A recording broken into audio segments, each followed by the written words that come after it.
Okay, so this morning I wanted to show you a quick tip on how to use some of your wax. Let me turn my iPhone around. As you can see, I've already stripped some of the frames down. I got frames here that got ate up, and I went ahead and set them on an ant hill, let them get cleaned up. This is a frame right here. Most people would chunk this frame away. I want to show you real quick what you can do with these. If you go in, you got your cleat bar right up here, and we use cleat bar frames. Take your hive tool and just kind of start to work it just a little around where your staples are. We don't use staples when we build these back, but you can see they're starting to kind of pry loose.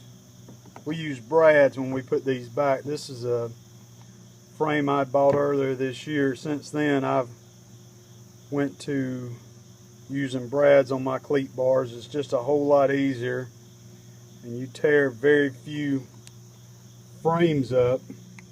Now I'm trying to do this all one-handed and still bring you a video. This is part one, so hopefully I'll get part two here in just a second. I've already got a kettle of wax going,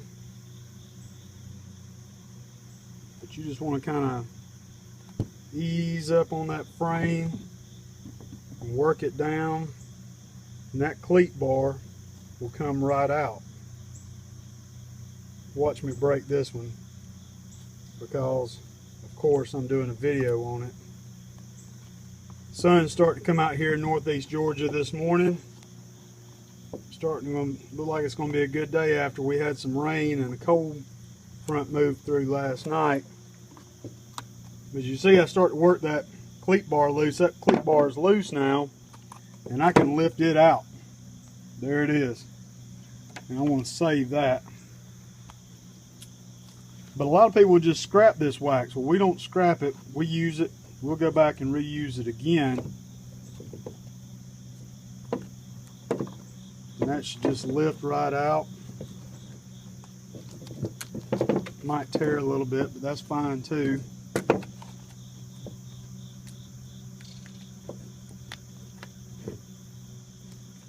They had this one drawn in here good. But then, if you got wire crimps, all you basically got to do is take that wire and pull it straight down. And then you can strip that wax off in a second into your kettle. You pull it straight down like I'm doing right there. You see very little wax comes off. Like I said, you can get that back in your kettle in just a second. I'm just taking all these wires out. We don't use wires anymore. We use foundation, just a solid sheet of foundation, because we cut a lot of queen cells. So in doing so, if they build a queen cell, 9 times out of 10 they build it right on that wire, and you risk damaging the queen cell, and we don't like that. So now I've about got a full pot of wax, and it's going to be ready to be melted down and make me a nice wax cake. And the first of 3 refinings that I do on it. Then we'll take that wax cake and we'll put it in a big vat. We'll make sheets of wax out of it. Those videos are going to come later on. But there you got just about a full kettle of wax. So that's something you can do with your wax right there.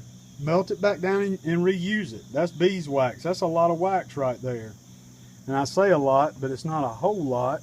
But anyway, this is Chad with Bluebird Bee Supply, and we'll get part 2 up in here in just a minute. Thanks a lot.